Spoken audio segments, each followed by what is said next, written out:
جو آخری بات میں آپ کے ساتھ شیئر کرنا چاہتا ہوں یہی ہے کہ ہمیشہ پر امید رہیں۔ کچھ لوگوں کے لیے بہت مشکل ہوتا ہے یہ ایکسیپٹ کرنا کہ اللہ تعالیٰ واقعی سن رہے ہیں ہمیں۔ ان کی زندگی میں کوئی مسئلہ چل رہا ہوتا ہے بہت لمبے عرصے سے، اور وہ یہ گمان کرتے ہیں کہ اللہ تعالیٰ نہیں سن رہا، اللہ تعالیٰ کو پرواہ نہیں ہے۔ دعا مانگنے کا کیا مقصد ہوا بھلا؟ پہلی بات یہ ہے کہ سب سے بڑا تحفہ جو اللہ تعالیٰ آپ کو دیتے ہیں نا، وہ آپ کو پتہ کیا ہے؟ استغفار کرنا، معافی مانگنا۔ سب سے بڑا تحفہ یہی ہے، چاہے آپ کو اس کی ویلیو ہو یا نہ ہو۔ ہر وہ چیز جو اس کے اوپر آئے گی نا، وہ ایک ایڈڈ بینیفٹ ہے۔ جو بھی چیز اس کے اوپر آئے گی، مثال کے طور پہ میرے بچے ہیں، سوچو ان میں سے ایک بچے نے کوئی شرارت کی ہے جس سے میں بڑے غصے میں ہوں، ٹھیک ہے، کوئی غلط کیا ہے، میں اس پہ غصے ہوں، میں اس کو کہہ رہا ہوں کہ تمہیں یہ نہیں کرنا چاہیے تھا، مجھے یقین نہیں آ رہا تم نے یہ کیا، اور میں نے اس کو ٹھیک ٹھاک ڈانٹا ہے۔ اور جب میں نے اس کو ڈانٹا ہے نا، اور جب وہ گھر پہنچتا ہے، واپس گھر اپنے کمرے میں آتا ہے، تو وہ میرے لیے نا کچھ ڈرا کرتا ہے، میرے لیے ایک کارڈ بناتا ہے، اس پہ لکھتا ہے ابا آئی لو یو، اور وہ گھر بناتا ہے اور میری اور اپنی تصویر بناتا ہے۔ اور جب وہ یہ کر لیتا ہے تو اس کو کیا کرنا چاہیے تھا؟ مجھے دینا چاہیے تھا نا اس کو، لیکن کیا کرتا ہے کہ اس کو توڑ مروڑ کے نا ڈسٹ بن میں پھینک دیتا ہے۔ اور یہ کرنے سے پہلے نا اس کا بھائی اس کو پوچھتا ہے کہ یار یہ آپ ایسا کیوں کر رہے ہیں، آپ ابا کو دے دو، یہ کیوں پھینکنا چاہ رہے ہو؟ تو آگے سے یہ کہتا ہے کہ ابا اتنا غصہ کرتے ہیں مجھے کہ ان کو میری پرواہ ہی نہیں ہے، ان کو کوئی پرواہ نہیں ہے میری، وہ مجھ سے کوئی محبت نہیں کرتے۔ اب اگر مجھے پتہ لگ جائے کہ اس کو یہ محسوس ہو رہا ہے تو میں کیا کروں گا؟ کیا میں یہ کہوں گا ہاں ہاں تم ٹھیک کہہ رہے ہو، پھینک دو اس کو؟ نہیں، بلکہ میری تو آنکھوں میں آنسو آ جائیں گے۔ میں اس سے پوچھوں گا کہ آپ نے سوچ بھی کیسے لیا کہ میں آپ سے محبت نہیں کرتا؟ اب ٹھیک ہے آپ نے کوئی غلطی کی ہے، کچھ برا کر دیا ہے، لیکن پھر بھی آپ میرے بچے ہو، آپ ہزار دفعہ مسٹیک کرو، میں پھر بھی آپ سے محبت کرتا ہوں۔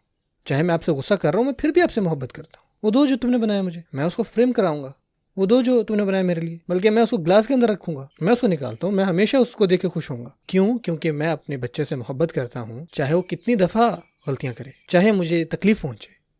اور یہ تو میرے اور میرے بچے کا معاملہ ہے نا۔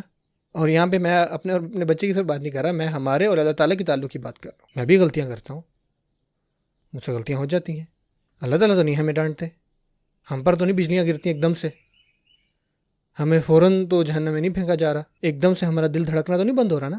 جب بھی ہم سے جھوٹ نکل جاتا ہے تو کیا ہم گونگے ہو جاتے ہیں فوراً؟ کیا ہم کبھی کچھ غلط کھا لیں تو کیا ہمارے ہاتھ کام کرنا چھوڑ دیتے ہیں؟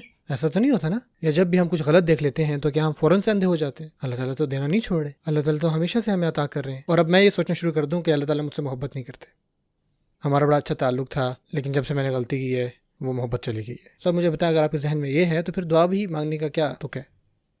کوئی بھی آپ کو اللہ سے زیادہ محبت نہیں کر سکتا۔ مجھے جتنا بھی پیار ہے اپنے بچے کے ساتھ، جتنا بھی پیار ہے، جتنا بھی مقدار آپ اس کی ماپ لیں، وہ ایک قطرہ ہے اس محبت کا جو اللہ تعالیٰ نے ہمارے دل میں ڈالی ہے۔ ہم کسی سے بھی محبت نہیں کر سکتے۔ یہ جو محبت ہم ایک دوسرے سے کرتے ہیں نا، یہ بھی اللہ تعالیٰ ہی کی طرف سے آتی ہے، یہ اللہ تعالیٰ کی طرف سے تحفہ ہے ہم پر۔ اور یہ جو چھوٹی سی محبت ہم دکھاتے ہیں اپنے والدین کو یا اپنے بچوں کو، سوچیں کہ وہ جو پوری محبت ہوگی اللہ کو ہم سے، وہ کتنی ہوگی۔ کسی کی بات پہ بھی اعتبار نہ کریں اس بارے میں۔ جو صرف ایک جو یہ سوچتا ہے کہ اللہ تعالیٰ اس سے نفرت کرتے ہیں نا، اور اس کی کہانی ختم ہو گئی ہے، وہ شیطان ہے۔ وہ یقین کرتا ہے، وہ تو نہیں معافی مانگتا، وہ تو گیا اور اس نے یہ ایکسیپٹ کر لیا اپنے بارے میں۔ اگر آپ بھی ایکسیپٹ کر لیں گے اپنے بارے میں تو آپ پھر کس کے نقش قدم پر چل رہے ہیں؟ سوچیں ذرا اس بارے میں۔